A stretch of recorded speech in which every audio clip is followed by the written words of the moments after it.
Hi, I'm Dijan. During this program, I will introduce you some basic concepts about Tantra, about the relevance of Mahavidya program for any spiritual practitioner, and also enter the mystical world of the Mahavidyas by introducing some key concepts, some principles of practice with them, and the very symbolism of the Mahavidyas, the 10 cosmic powers of wisdom. Let us start with a few words on why such a practice on the Mahavidyas would be relevant for you. First of all, it's a seed that we plant in that may stay with you forever. It changes your perspective towards life, how you relate to life, and how this relation with life can take you to an expanded state of being, to a deeper connection, a deeper intimacy with yourself and with the life around you, and how this can help as a stepping stone towards a more rich, fulfilled realization of your being. Another important and spiritually relevant purpose of studying with the Mahavidyas they are very superior divine archetypes, and the practice with them eventually leads to enlightenment. So it's a good investment of your time in that sense. And last but not least, this kind of practice has a quality that can be adjusted according to your level of practice. You can start with a very basic practice and with a very still rich experience like these workshops are going to provide you with.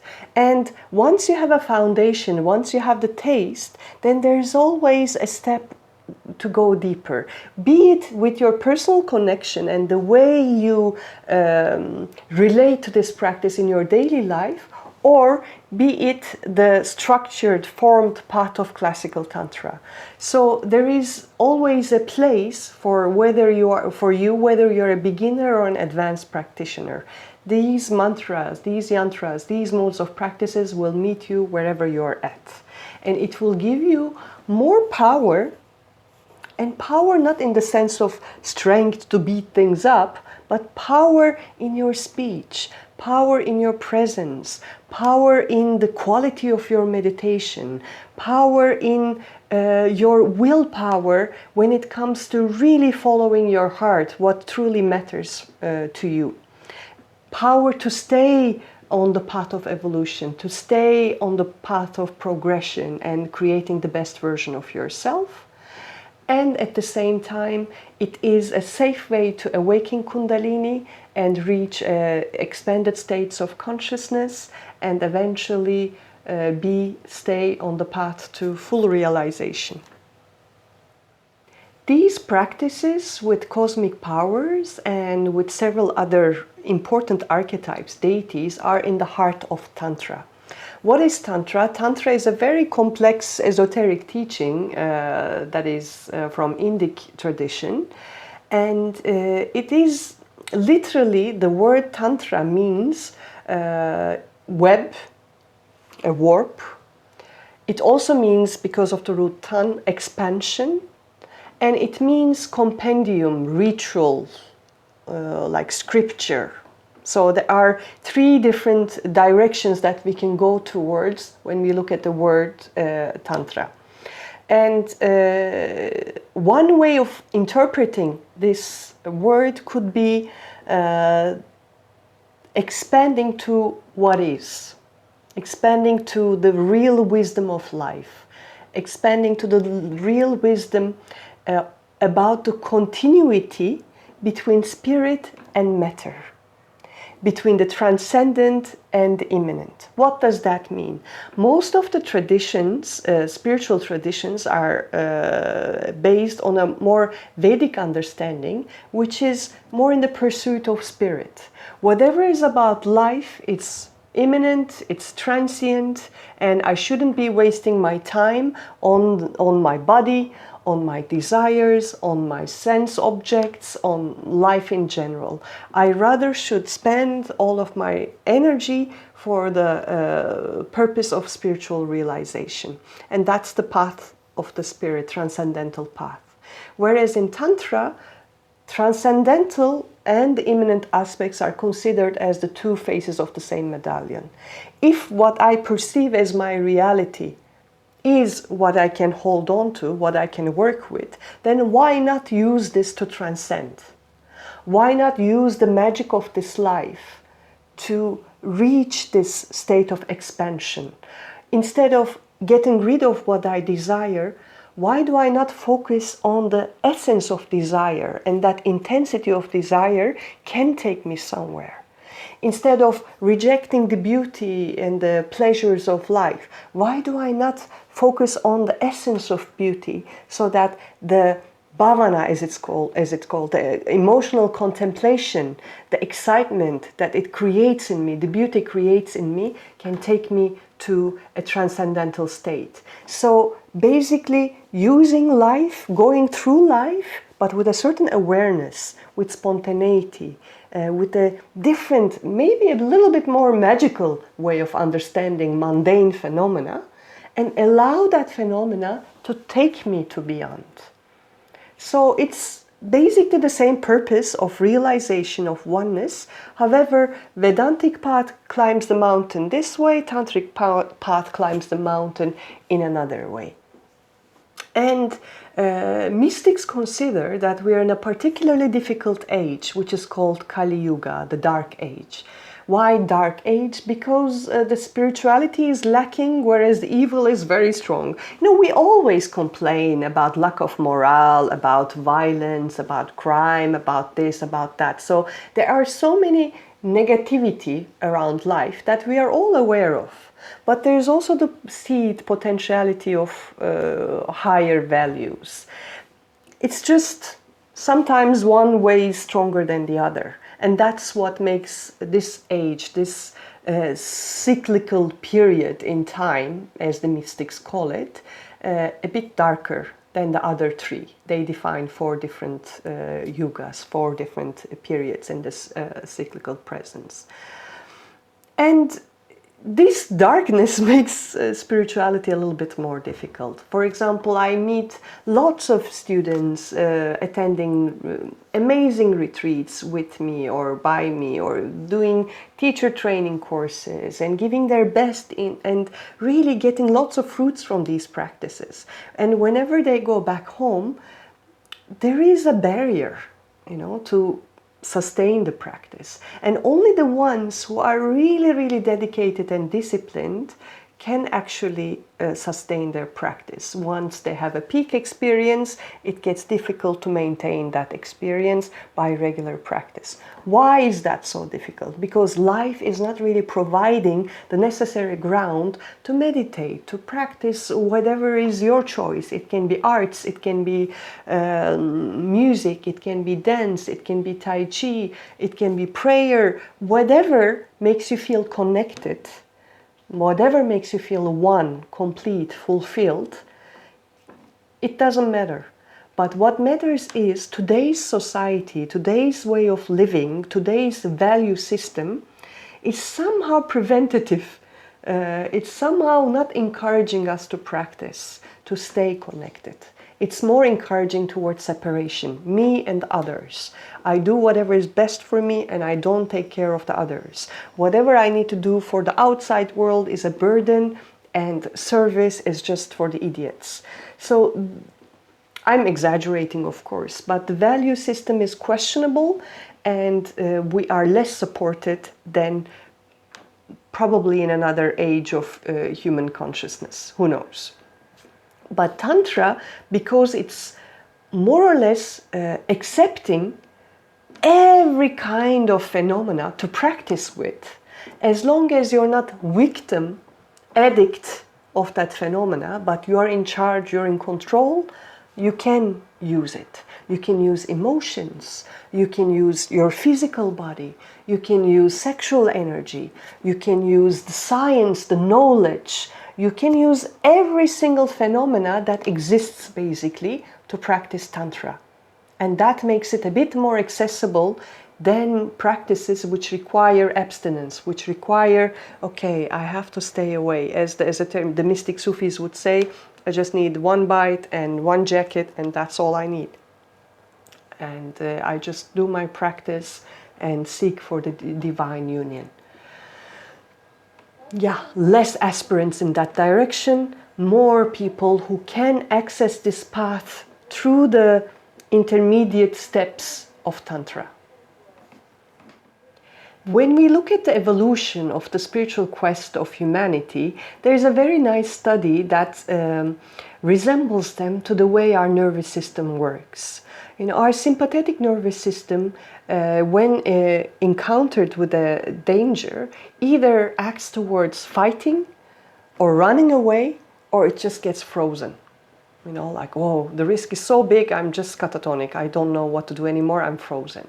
So in a way, humanity acted this way towards the suffering in life. They had desires that we all have, and these desires required a certain change in life, whether that desire is protection from a certain species, or more rain for the crops, or a shelter, or a partner, or a community, whatever that may be. Or a war to stop, more fair and abundant life, whatever that may be, the first impulse was in the old ages to fight against it. And that's when lots of rituals, in a way magic, happened to create change. Because when you know the language of the universe, then you can also speak that language to manipulate a little bit.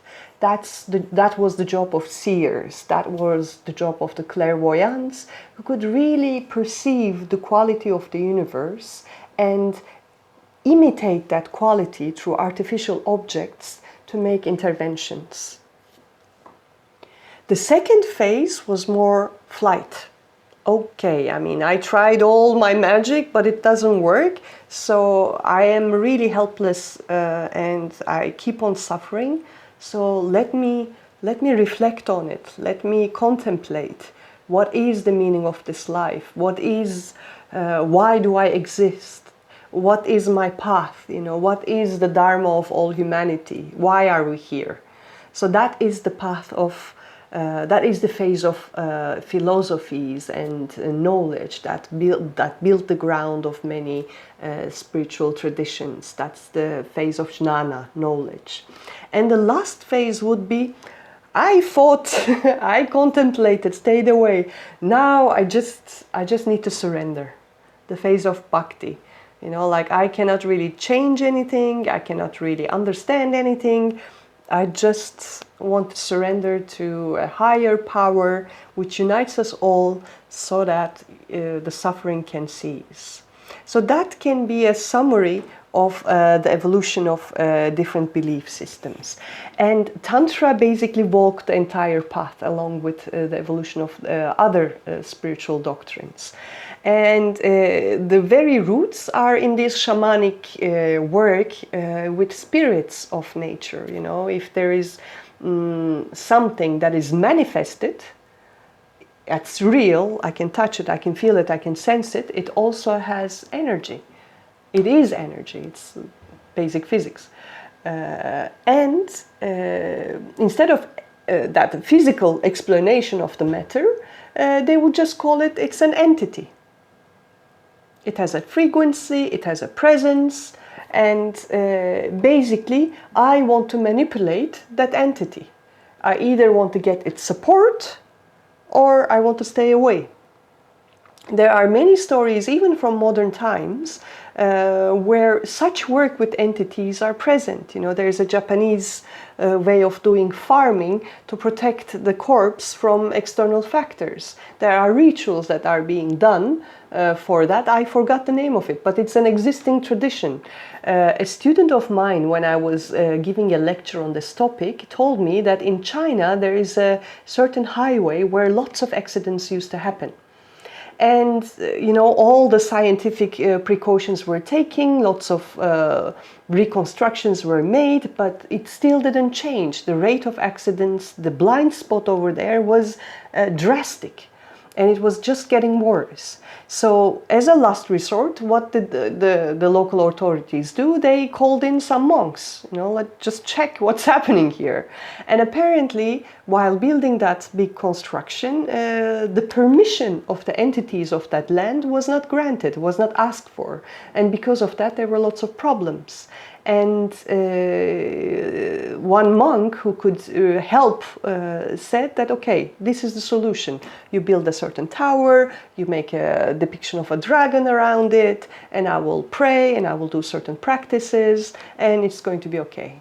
But as a consequence, in 7 days after this problem is resolved, I have to leave my body. So a suicide mission in a way. I heard it, I mean, this is a recent story. I even noted down the name of the highway, but it's in my old notes, so I don't have it with me now. However, these stories exist. It's there. So basically the work with the entities, the work with the spirits that pagans used to have, that shamans used to have, are somehow in the roots of Tantra, as well as in many other esoteric teachings that we are playing with nowadays. As it was evolving, of course, Tantra as a science of life integrated many things. It integrated sacrificial rituals, and by sacrifice I don't only mean sacrifice of animals, I mean every time we give our time, we give our energy, it's a sacrifice. If I take 1 hour to chant a mantra for a specific purpose, I sacrifice my time and energy for that purpose. So any type of ritual that requires an amazing number of different ingredients is a sacrifice of energy in terms of time, money, and human power. So all these sacrificial rituals was a big part of Tantra. Then mantras, different modes of practices with the sound of energies, with the geometric shapes of energies, with the representation of energies in terms of material goods that we can touch, like for the 5 elements using earth, water, fire, candlelight, and so on. So finding equivalents of the main ingredients of, let's say, the manifestation, and using them in ritualistic form. Sometimes ecstasy-inducing plants, which was called soma, to reach again certain states of consciousness that would reveal insights. Then there are the hierarchy of male and female deities that are actually symbols to explain all the energies that are making up this hologram of universe and beyond. The work with spirits, and that is so rich, this archetypical quality in the work, because it's a very, very experiential study, Tantra.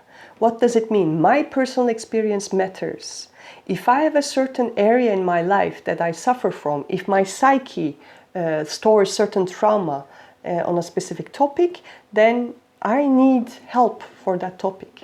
So I may create an archetype that may help me with that topic. My archetype as a child was, nature. You know, when I was getting into a quarrel with friends or family, when I was feeling down, I would go to the seaside, have a long walk, and just feel the nature soothing me. So when I say archetypes, you don't necessarily have to jump on human-shaped gods and goddesses. Those human shapes, faces, are just to relate to them better, just for an easier communion with them. But actually we're talking about the very existence. How can I play with the qualities of existence so that they help with certain problems that I have with my suffering? So as many people, as many archetypes basically, as many psyches, as many deities. And the moment you stop needing that deity, then also the energy of that deity diminishes in a way. So these are just some food for thought, because Tantra is a science of personal experimentation. It's a personal experience that validates the teachings. There are 3 main factors to validate a teaching. One is that teaching comes from a proper school of thought. Second, it is transmitted by, empowered by a decent teacher who knows what he or she is doing. And the last thing is your own experience. If one of those legs are missing, then you're not on stable ground. You may have an excellent teacher, that teacher may come from a decent lineage, but if you don't have your personal practice, then that's not going to help, that's not going to lead you anywhere. Or if you have a very solid practice and you have a good teacher, but where are those teachings coming from? There are also lots of issues around authenticity of teachings that we all need to be careful around, and we all need to use our discrimination around. And where do all these archetypes come from? Sankhya philosophy explains the hierarchy, the cosmic hierarchy of manifestation. Out of void, out of nothing, the Big Bang happens because mythologically the supreme consciousness, Shiva, is bored of the void and wants to manifest. That want, that will to manifest, the Icha Shakti, creates the play gradually. To manifest, there needs to be knowledge, there needs to be action, there needs to be will. And after all these levels of preparation, from the void coming to the play, divides the feminine and masculine principles, which together build a veil, a Maya, a veil of illusion that we are not united, that there's a separation. There is void and there is manifestation. There's the transcendental and there's the immanent. For that duality to happen, I need the separator, which is the Maya, the illusion. And after that level comes the subtle worlds, the world of the all intermediary entities, and eventually the manifested world, consisting of 5 main elements: earth, water, fire, air, and ether. Our 5 sense objects that perceive those elements, our 5 action organs that are sending messages. So basically our 5 senses we're talking about, and the objects of these senses. So from the void comes a world that I can feel, taste, smell, see, and that's how I relate. And Tantra basically uses those 5 senses to go back to the idea of oneness, from the immanent going to the transcendental. Why bother? Why philosophizing about all this? Why this effort for creating such teachings, such rituals, such elaborate philosophies? There is a school of Tantra, Kashmir Shaivism. The philosophy around life and existence and beyond is breathtaking. It's like a mathematical, it's like studying maths actually. When I read texts about Kashmir Shaivism, it's exactly like studying maths of life. And actually the very reason underneath is super simple. We all want to be happy. However, life is full of suffering. I have several quotes for you, like from Buddha, Gautama the Buddha. Birth is suffering, life is suffering, death is suffering, everything is suffering. Then Patanjali, the compiler of Yoga Sutras, which is considered as one of the most prominent modern texts to rely on, to the discerning person, everything is suffering. Yoga Vasishta, another important text. For the ignorant person, this body is a source of endless suffering, but to the wise person, this body is a source of infinite delight. So suffering plays an important role as a motivator for spiritual quest. It's just like, when athletes go to that extreme, this borderline state of not even being able to endure the pain, there is a kind of a springboard effect where they reach an even better performance. Like Eckhart Tolle, a modern philosopher, reaching a state of enlightenment because of falling into the very depth of depression or near-death experiences. When there is a lot of suffering and when there's a different relationship to pain, then it can lead to a an expansion, or it can be an amazing motivator to dig deeper and to find a cure. Many people go to therapists and get Reiki sessions or start meditating when they're going through a phase of suffering. So that's a very, very important motivation. And that's also a phenomena that the saints and sages investigated big time when analyzing the workings of the mind. Dalai Lama was saying, you know, if meditation helps just a little bit, dilute all these strict forms of meditations that we're doing in Buddhist monasteries. Dilute it, make it very simple so that everybody can practice it to have a little bit of ease in their suffering. And going back to the key understanding of Tantra, basically transcendent and immanent are two faces of the same medallion. Feminine and masculine are complementary principles making up life. And whatever I can be present with, whenever I'm anchored into the spontaneous moment in life, then I am basically in the transcendental state. Nirvana equals samsara. And there is a beautiful, which is called the sahaja state, like a state of freedom, a state of realization in every day, with your eyes open, not in meditating and getting high, but really being in the now and in total bliss. That's what the tantrikas are searching for. That's what the tantrikas are practicing for. And for that, any type of worldly phenomena may be used. There are very extreme, structured, formed practices, and they can go super freaky even, including very unorthodox practices to push against the norms, to challenge the norms so that we never get comfortable. We are always present. We never get into a routine, into a rut of a social conditioning or an egoistic structure, a shell that we protect ourselves from the present, because the present spontaneity is scary. So very extreme practices in that direction, which may be formed like following your formula, or just led by a teacher who has the empowerment to kick you out of your comfort zone. Or they can be very relaxed practices of, you know, drop every practice actually. Drop every effort. The bliss lies in that effortlessness. That's the sahaja state.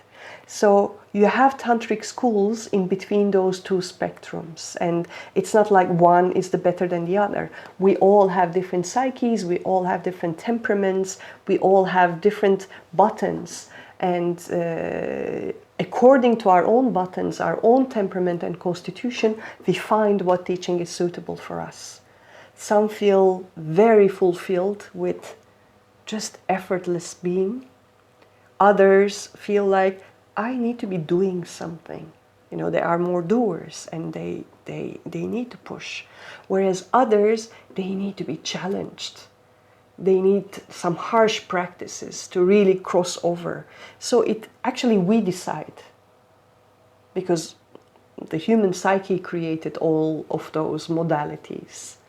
Maybe the clairvoyants put the systems. Okay, this is what works. This formula works. That formula works. But I am the one choosing which formula is really working for me, ultimately. And there is a beautiful poem that I would like to share with you that speaks about samsara being equal to nirvana. Though the house lamps have been lit, the blind live on in the dark. Though spontaneity is all-encompassing and close, to the deluded it remains always far away. Bees that know, in flowers honey can be found, that samsara and nirvana are not two, how will the deluded ever understand?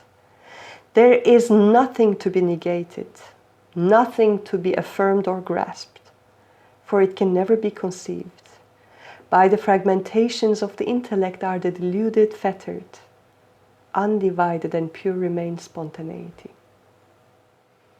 Now, some guiding tantric principles that shaped these practices.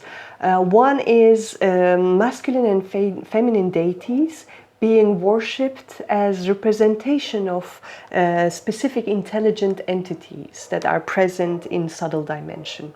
So that's one of the core understandings that are shaping the practices. And feminine and masculine, they are depicted as men and women in the symbolism, but really it's just about the archetypical qualities that represent a certain phenomena.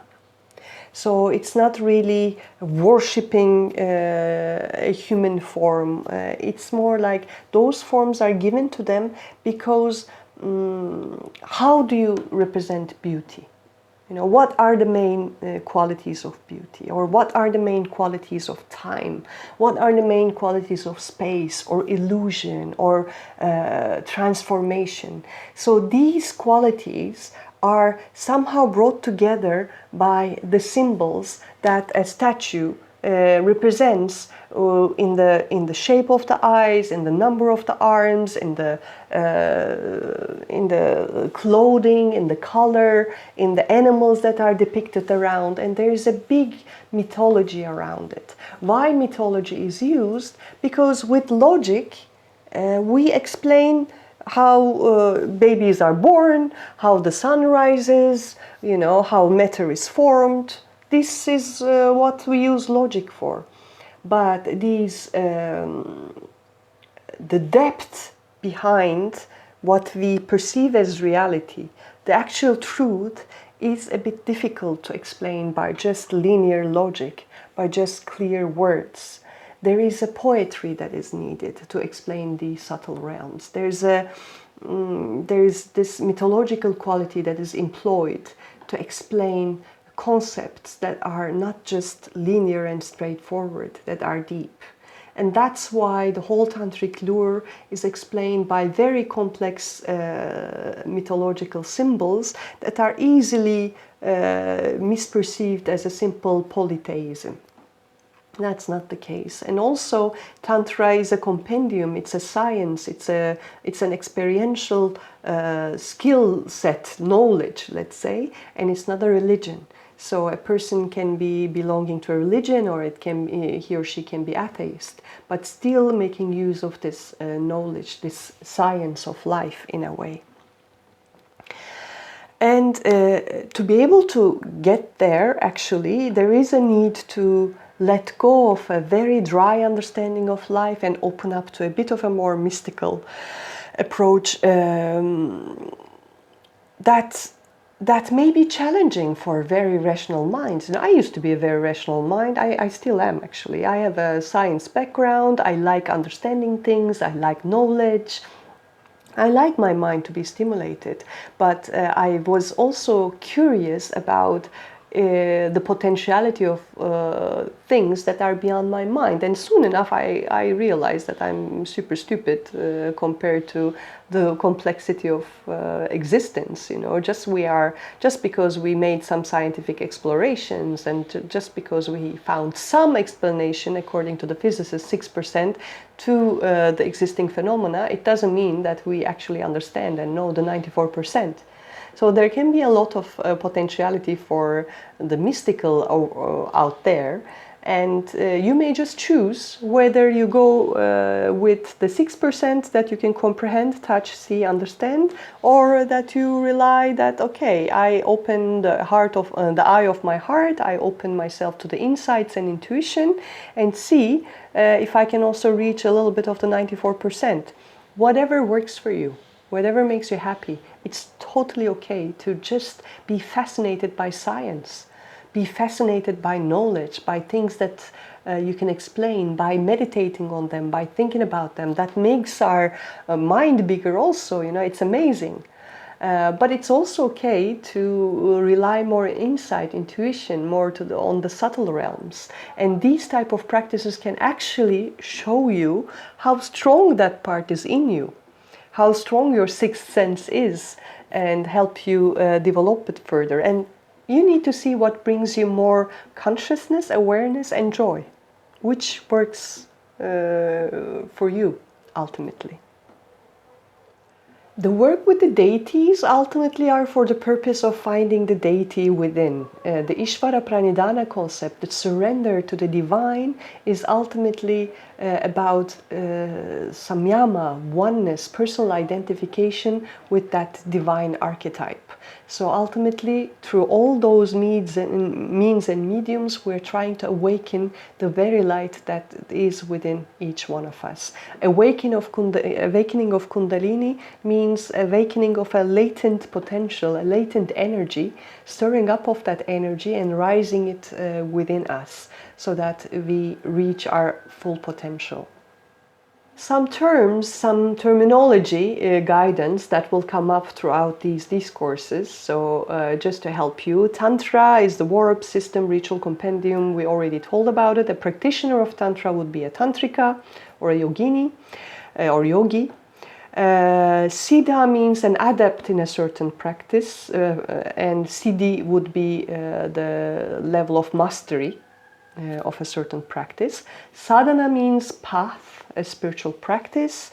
Acharya is the instructor, the adept of that practice, and puja is the ritual worship of an iconic representation of a deity, of an archetype. Very briefly about the guru principle in Tantra. Tantra is a tradition that is mostly transmitted from teacher to student. So it's not really relying on the script so much, although there are many scripts. These scripts are very open to interpretation, and also the formula for tantric practices are usually well covered, well hidden. There is a little key that is missing, even if you find a script or even if you find a process.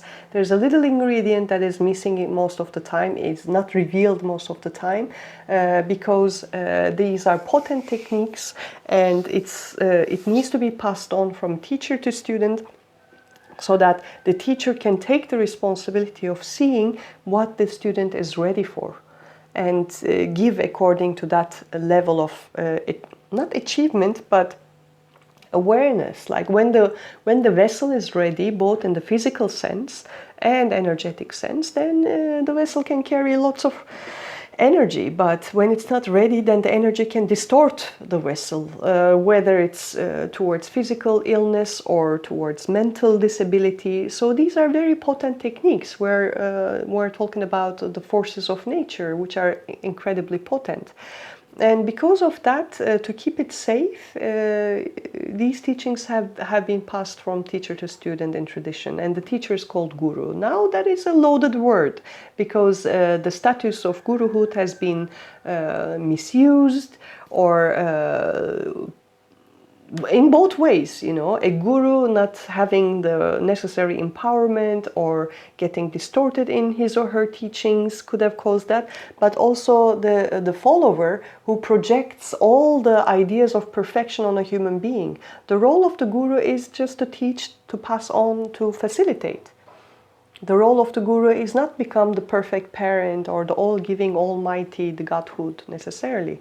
There are lineages that put guru as, okay, I worship my guru as the god and so on. But that's one extreme.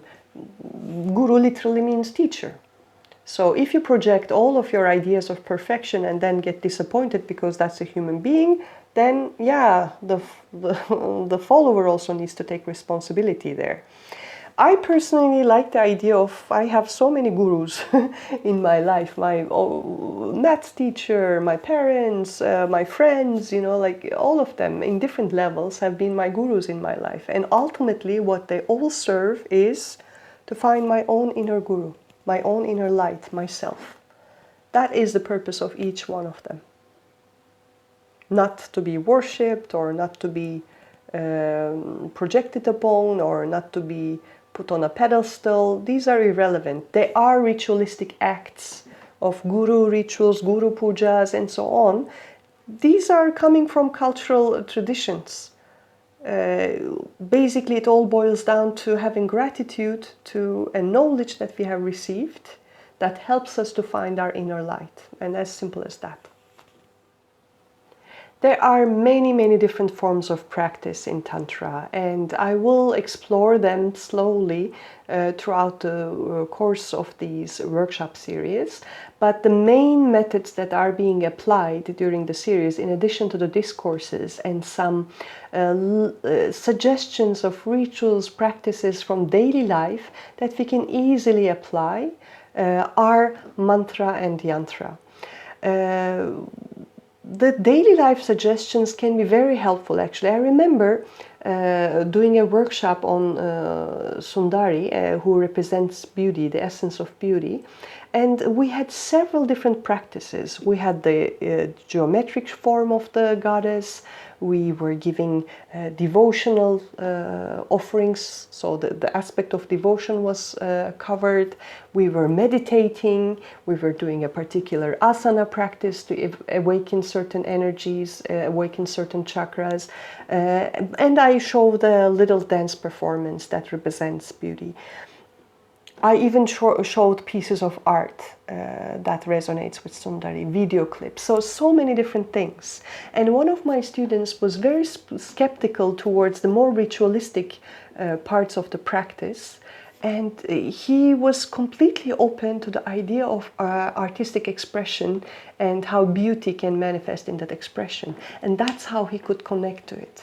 So sometimes the structured forms don't work, and we really want a more emotional connection with that archetype, and that can take us very deep into oneness, into absorption. We are absorbed by the beauty by watching a piece of art or watching a dance or listening to music. It awakens that state of consciousness and bliss in us.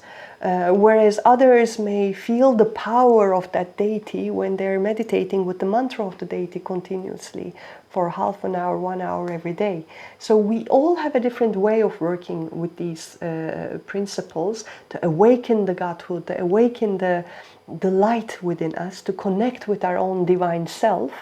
And these workshop series aim to give you different tools so that you can see what works for you, and at the same time creating a framework of the symbolism, of the traditional practices with the deity, of some ritualistic suggestions, of some asana practices, so different things that you can do within a given framework, so that you can go deeper and deeper and make your own explorations.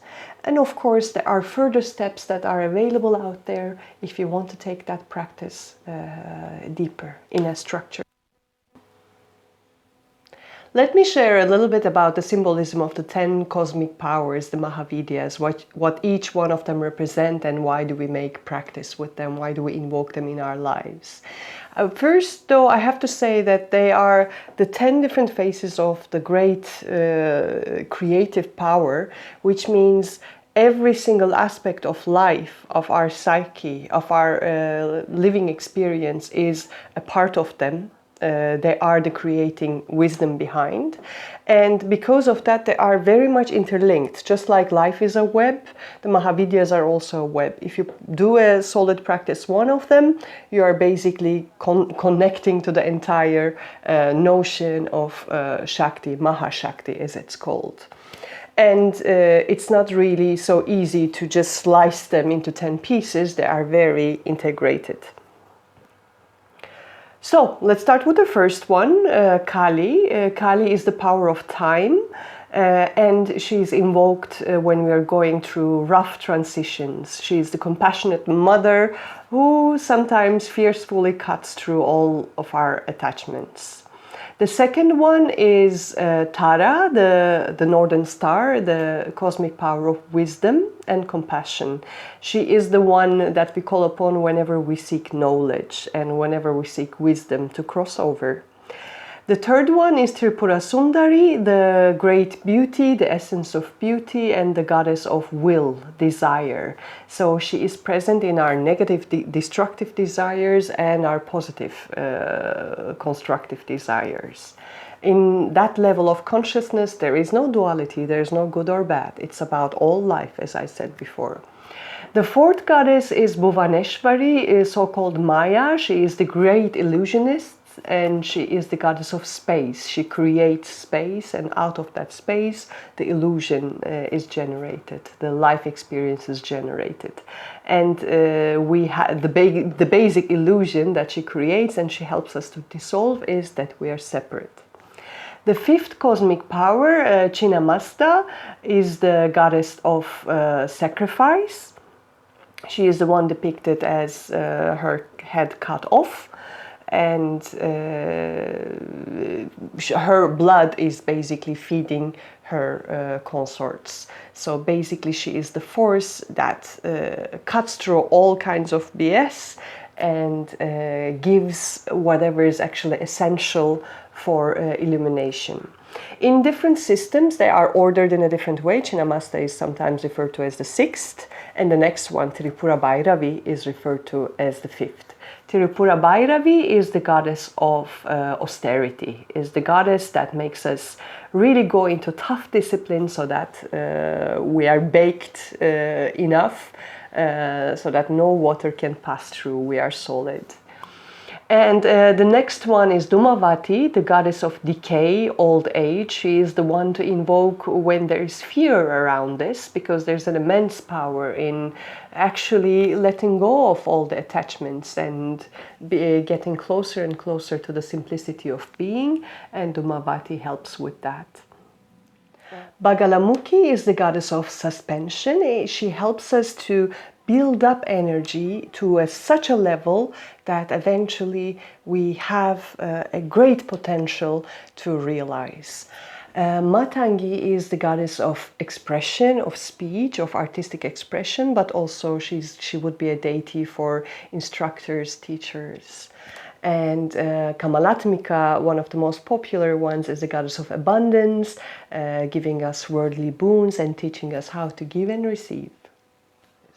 So all these 10 aspects, I'm just telling you a keyword or two about each one of them. They are way more complex than that. Will be covered one by one in this workshop series. For each one of them, we will have a philosophical framework, we will have the explanation of the symbolism, but more important than that, we will explore ways of relating to them in our daily life. How can we really work with these energies so that indeed the mundane experience can go into something mystical that leads us towards spiritual attainment? Or what are the structured form practices that we can do? What are the different rituals that we can do? Even an asana practice that awakens a certain quality of energy, a certain state of being in our mind that may resonate with the goddess. So there will be different ways of approaching this concept of working with the Mahavidyas in each workshop series for the purpose of diversity, so that each one of you can pick whatever works best for you to have these energies in your life. I hope you enjoyed this brief introduction to the amazing practice of classical Tantra. I just try to refer to some basic principles to have a foundational understanding so that you can have a more smooth journey in the Mahavidya modules.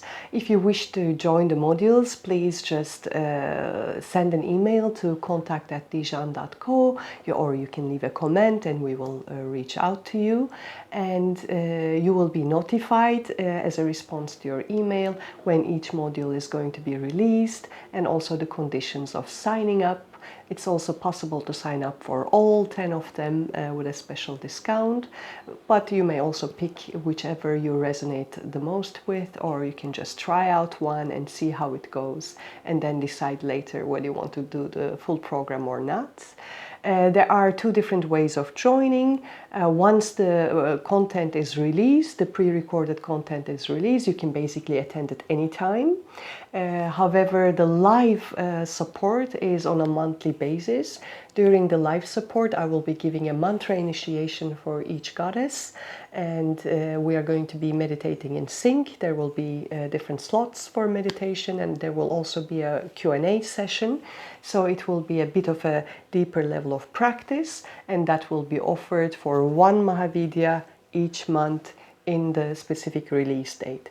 Otherwise, the rest of the content you can join in any time. You may also join a module and then sign up for a module and then wait out the live initiation. If you're super impatient and you really want to get a live initiation once you finish the pre-recorded, but it's not really happening anytime soon, then it's also possible to organize a private consultation under different conditions, and I can support you with a mantra initiation on a private level. So I hope this helps, and your suggestions and your areas of interest are more than welcome. Please feel free to leave them in the comment section, also your questions or your own personal experiences. As I mentioned before, I'm not a scholar, but I'm a practitioner, a bit of a nerdy practitioner who likes to get the knowledge about these very abstract and very sophisticated concepts and try to transmit it in the simplest way possible that is accessible for me, to make it accessible for you too. Therefore, if there are ones among you who had experience with these deities, who had experience with classical Tantra, your suggestions and your contributions are more than welcome to make this experience even richer for everyone. Thank you very much for your attention, and I hope to meet you in person in one of these modules.